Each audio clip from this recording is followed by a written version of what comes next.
Ibu bapak, saudara-saudara, anak-anak yang terkasih dalam Tuhan Yesus Kristus, selamat hari Minggu buat kita semua. Semoga kita tetap senantiasa dalam keadaan yang sehat, dalam keadaan yang baik, dan tetap bersyukur untuk menjalani kehidupan kita. Meskipun kita tahu bahwa kita harus menghadapi tantangan dan pergumulan yang tidak mudah dalam hidup kita masing-masing. Kita bersyukur kalau hari ini kembali kita boleh berjumpa di dalam persekutuan bersama dengan Tuhan dan juga bersama dengan keluarga kita masing-masing, bahkan juga bersama seluruh warga jemaat dimanapun berada. Meskipun saat ini belum bisa berjumpa secara langsung, tapi kita percaya bahwa persekutuan kita di dalam Tuhan senantiasa akan hadir dalam kehidupan kita. Nah, Bapak Ibu Saudara, anak-anak yang terkasih dalam Tuhan Yesus Kristus, kita akan kembali membaca dan merenungkan firman Tuhan yang dalam ibadah minggu ini diambil dari kitab Yosua pasal yang ketiga.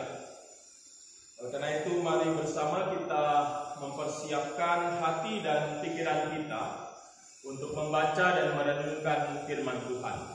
Mari kita berdoa. Terpujilah Engkau Allah Bapa Tritunggal, Bapa Putra dan Roh Kudus. Kami bersyukur atas perjumpaan yang boleh terjadi di tengah-tengah kehidupan kami dalam persekutuan ibadah ini.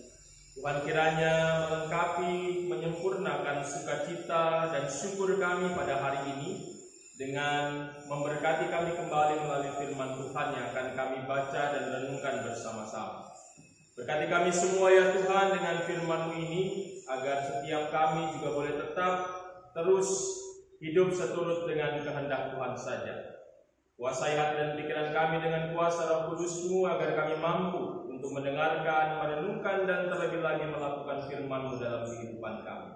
Berfirmanlah Tuhan, karena kami telah siap mendengarkannya. Amin. Mari Bapak Ibu Saudara, kita buka bagian Alkitab kita.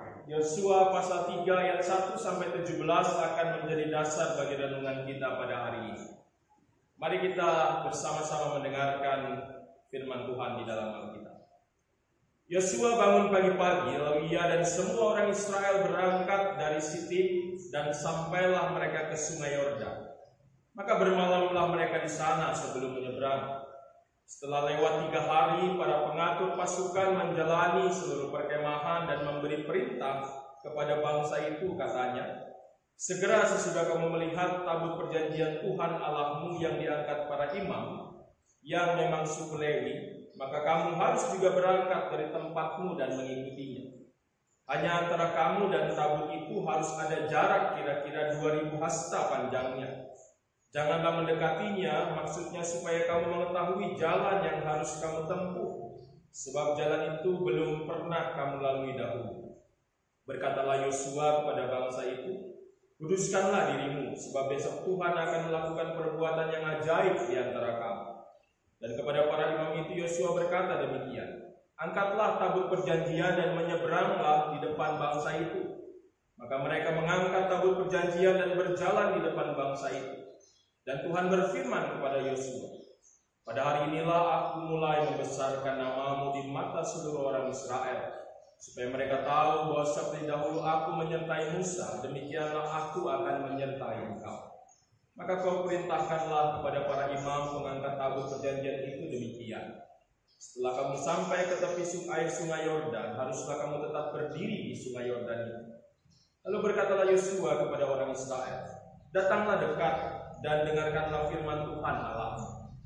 Lalu kata Yosua, dari hal inilah akan kamu ketahui bahwa Allah yang hidup ada di tengah-tengah kamu, dan bahwa sungguh-sungguh akan dihalaunya orang Kanaan, orang Het, orang Heti, orang Feris, orang Girgasi, orang Amori, dan orang Yebus itu dari depan kamu.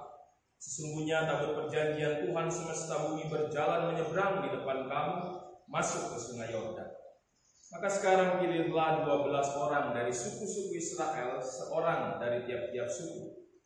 Segera sesudah kaki para imam pengangkat tabut Tuhan semesta bumi berhenti di dalam air Sungai Yordan, maka air Sungai Yordan itu akan terputus. Air yang turun dari hulu akan berhenti mengalir menjadi bendungan.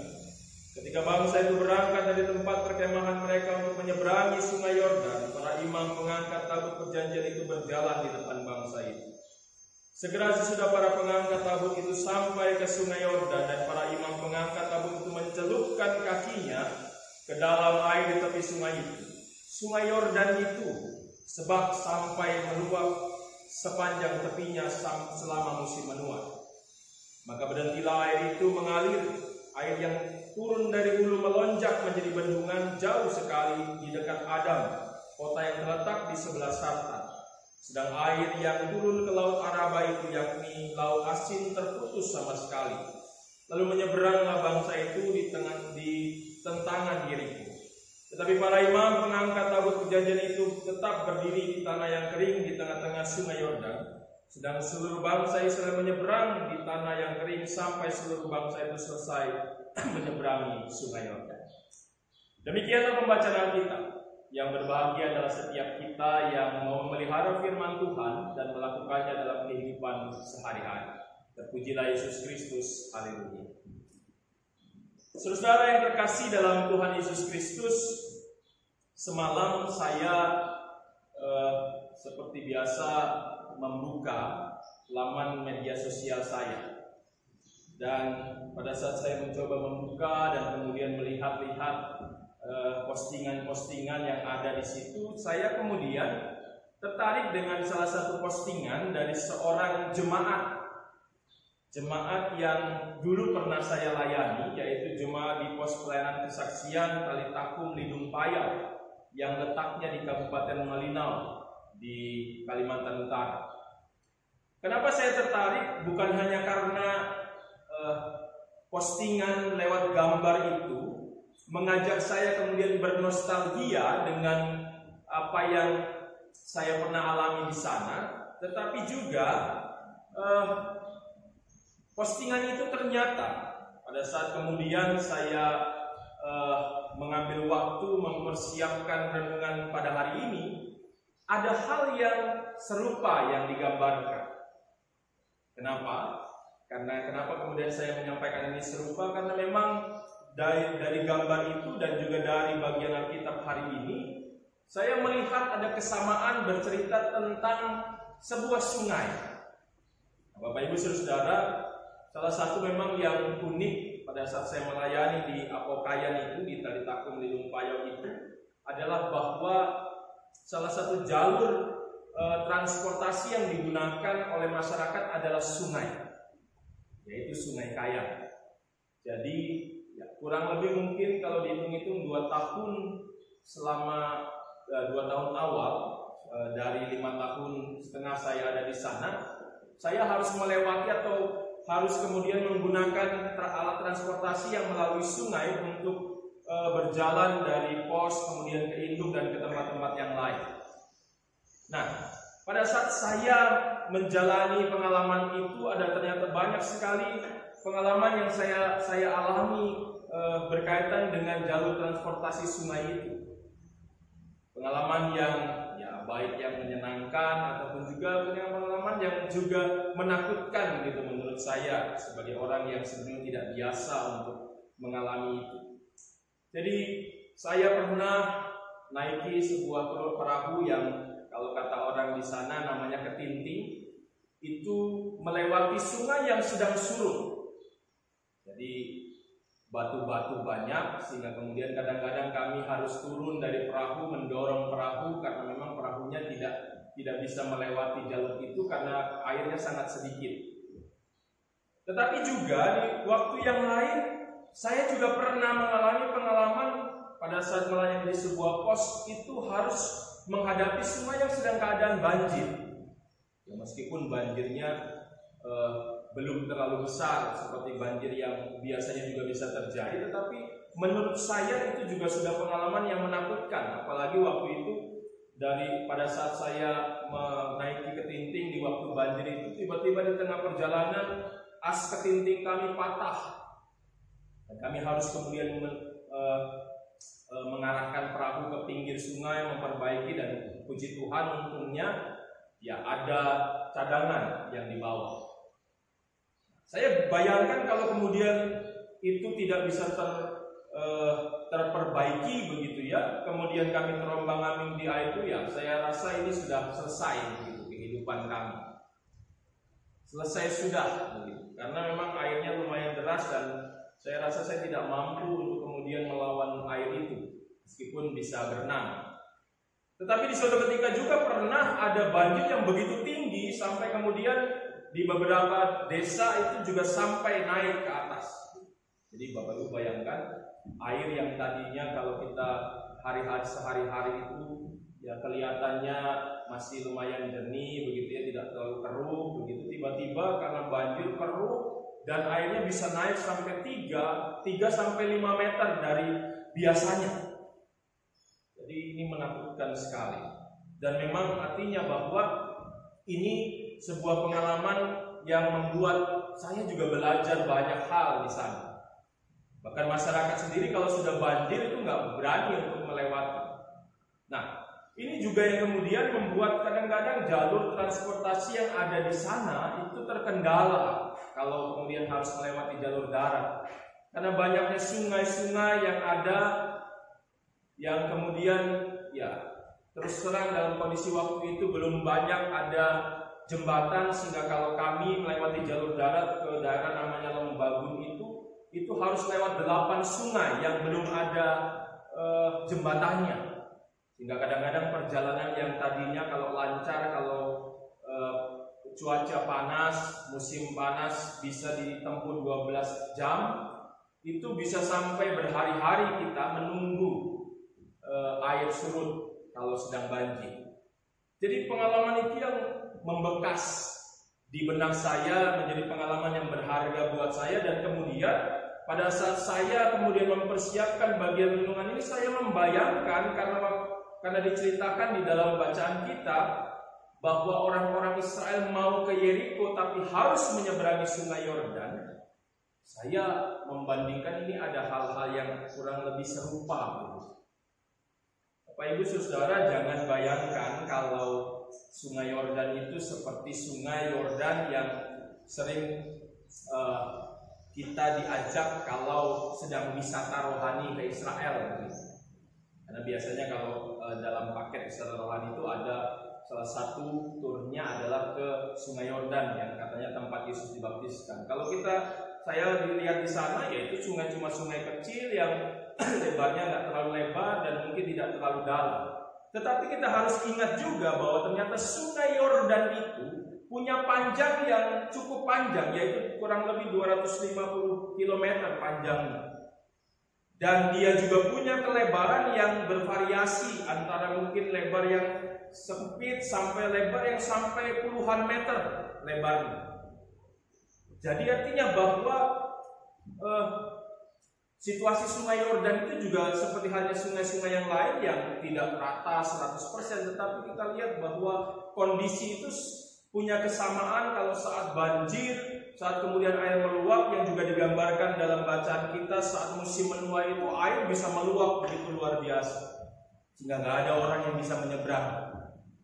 Jadi kondisi itulah yang dihadapi oleh orang-orang Israel yang pada saat itu mau ke Yeriko, mau menyeberangi sungai Yordan yang dipimpin oleh Yosua. Dan kita lihat bahwa ini juga bukan hal yang mudah, karena bukan hanya mereka harus menghadapi situasi sungai yang begitu deras dan susah untuk dilewati, belum lagi kalau kita mengingat banyaknya orang yang berjalan. Bapak Ibu, kalau kita masih ingat, ada yang masih ingat enggak kira-kira berapa jumlah orang Israel yang keluar dari Mesir untuk ke tanah perjanjian? Ada yang masih ingat, Bapak Ibu? Kalau kita membuka bagian Alkitab, kita akan bisa mencoba untuk mengira-ngira dan coba untuk menyimpulkan mungkin bahwa jumlahnya itu enggak sedikit. Ya, salah satu contoh yang disebutkan di dalam kitab Bilangan pasal 1 ayat 46. Jadi disebutkan dalam Bilangan 1 ayat 46 itu jumlah laki-laki Israel yang siap perang usianya 20 tahun ke atas kurang lebih jumlahnya 600 ribuan lebih. Belum termasuk anak-anak, belum termasuk perempuan. Jadi kalau saya mencoba mengira-ngira begitu ya, jumlahnya ya bisa sampai angka mungkin sampai 2 juta atau paling tidak 1,5 juta begitu. Jadi bayangkan orang Israel yang begitu banyak harus melewati sungai, dan itu dalam situasi yang sedang meluap, dan itu tidak mudah.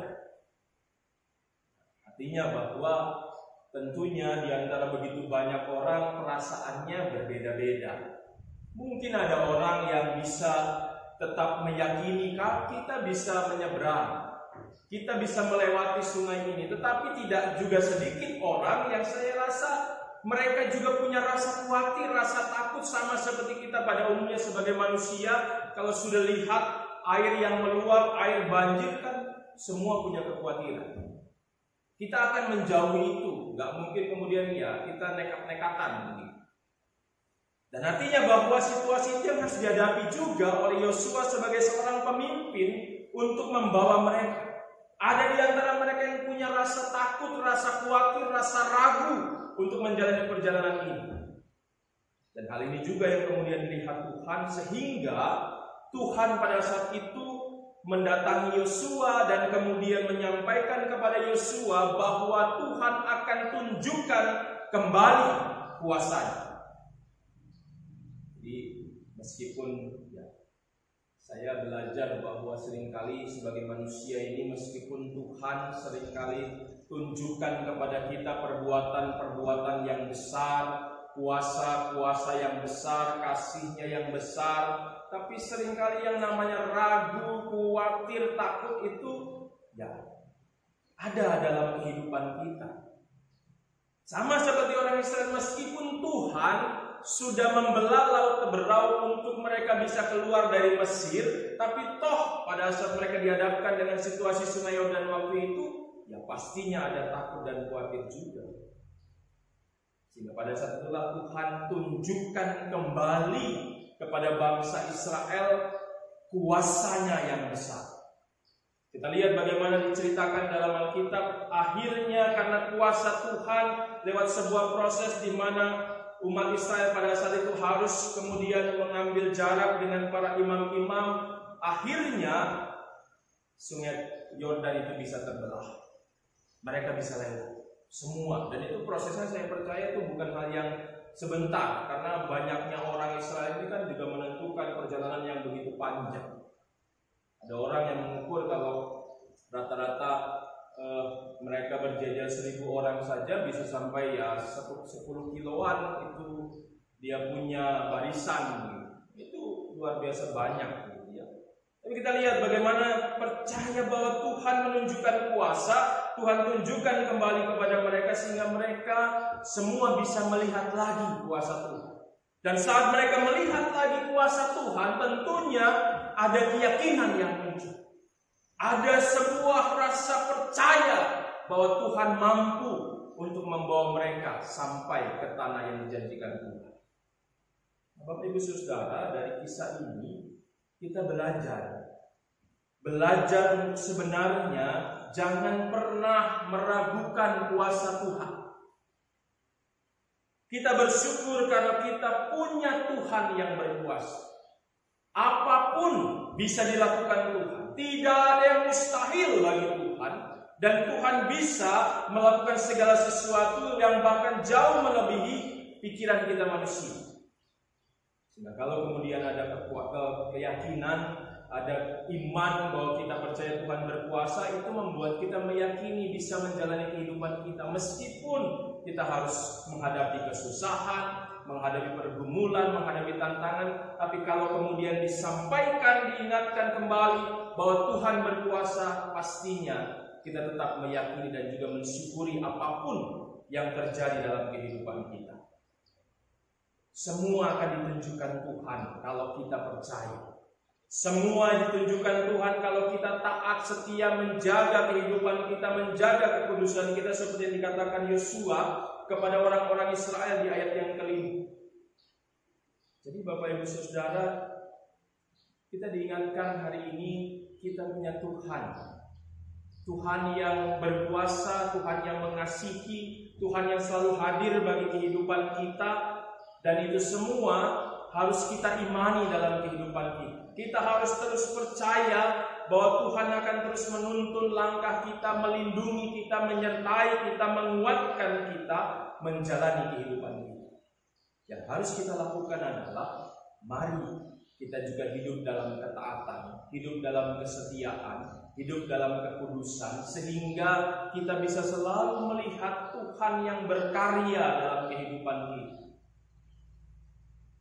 Tuhan yang selalu menunjukkan kasih-Nya dan kuasa-Nya buat kita semua. Mari Bapak Ibu Saudara, kita belajar dari firman Tuhan hari ini. Belajar untuk terus percaya, meyakini bahwa di dalam hidup kita, dalam iman kita kepada Tuhan, maka semua akan bisa kita hadapi. Kalau kita saat ini ada dalam pergumulan dan tantangan, kita pasti bisa menghadapinya kalau kita menyerahkan semuanya kepada Tuhan. Dan biarlah firman hari ini kembali menguatkan kita, meyakinkan kita, juga terus membuat kita tetap beriman dan berharap kepada Tuhan, tidak pernah berputus asa, karena Tuhan selalu ada dalam kehidupan kita semua. Tuhan memberkati kita semua. Amin. Mari kita berdoa. Tuhan, terima kasih karena Tuhan sudah kembali menyatakan kasih-Mu bagi kami melalui firman-Mu yang diberitakan bagi kami hari ini. Firman yang mengingatkan kami kembali bahwa kami memiliki Engkau yang penuh dengan kuasa, dan apapun mampu Engkau lakukan, dan itu semua juga meyakinkan kami untuk bisa menjalani hari-hari kami ke depan. Meskipun kami harus mengalami tantangan pergumulan, tapi kuasa-Mu akan terus memampukan kami menjalaninya. Dan tolonglah kami Tuhan untuk terus beriman, terus percaya, terus memegang teguh iman kami. Karena kami percaya bahwa Engkau juga selalu ada bagi kami dan tidak pernah meninggalkan kami. Kami menyerahkan hidup kami selanjutnya kepada-Mu ya Tuhan. Berkatilah kami dalam menjalani kehidupan. Tuhan tolong berkati setiap kami, baik pribadi maupun bersama dengan keluarga. Biarlah kasih Tuhan terus dinyatakan, biarlah kasih Tuhan terus ditunjukkan bagi kami, sehingga kami juga tetap percaya dan beriman kepada Tuhan di dalam hidup kami masing-masing. Kami juga doakan buat persekutuan kami sebagai gereja Tuhan, gereja yang ditempatkan di dunia ini. Tuhan juga berkati pelayanan dan juga kesaksian kami, juga terkhusus persekutuan kami, sehingga lewat persekutuan yang baik, persekutuan yang indah, persekutuan yang penuh damai, kami bisa tetap melayani dan juga bersaksi demi kemuliaan nama Tuhan. Tuhan, kami mohon berkat-Mu bagi setiap kami anak-anak Tuhan. Berkati juga gereja-gereja Tuhan dimanapun berada, khususnya gereja kami secara sinodal, Gereja Protestan di Indonesia bagian Barat, GPIB, yang tersebar dari Aceh, dari Sabang sampai Bau-Bau. Tuhan memberkati semuanya. Tuhan berkati juga setiap kami, khususnya gereja Tuhan GPIB Air Hidup Kamal.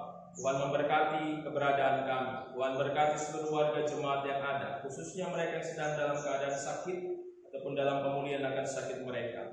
Kami berdoa khususnya buat keluarga Ohi. Kami berdoa juga buat Pak Kalalu, Natua Kalalu. Tuhan memberkati semuanya bersama dengan jemaat-jemaat Tuhan yang mungkin saat ini dalam kelemahan-kelemahan tubuh mereka.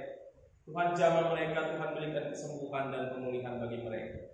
Dan kami menyerahkan semua kehidupan jemaat Tuhan ke dalam tangan kasih Tuhan. Khususnya mereka yang juga sedang bermasalah dengan dalam pergumulan kehidupan mereka. Mereka yang juga sedang menghadapi tantangan-tantangan, Tuhan juga senantiasa kuatkan mereka. Biarlah iman percaya mereka tetap ditujukan kepada Tuhan, dan mereka terus menyerahkan hidup mereka kepada Tuhan. Kami juga doakan buat saudara-saudara kami yang bersuka cita, bersyukur untuk apapun yang mereka syukuri, terkhusus lewat pertambahan usia, baik secara pribadi maupun dalam keluarga mereka. Kami serahkan hidup mereka, biarlah syukur sukacita tetap dinaikkan untuk kemuliaan nama Tuhan sebagai sumber sukacita itu.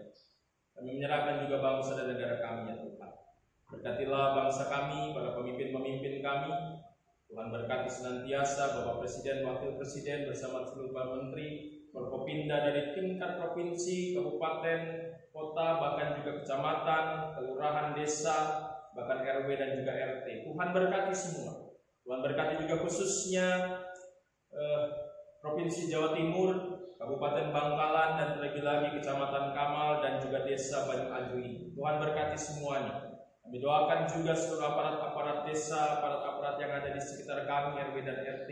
Tuhan juga berkati, sehingga kami bersama-sama sebagai masyarakat juga bisa bersatu, bisa senantiasa membangun tempat kami ditempatkan Tuhan ini. Kami percayakan ya Tuhan, seluruh doa dan permohonan kami ke dalam tangan kasih. Ampuni setiap salah dan dosa kami ya Tuhan, layakan kami untuk terus menerima anugerah dan berkat Tuhan di tengah-tengah kehidupan kami.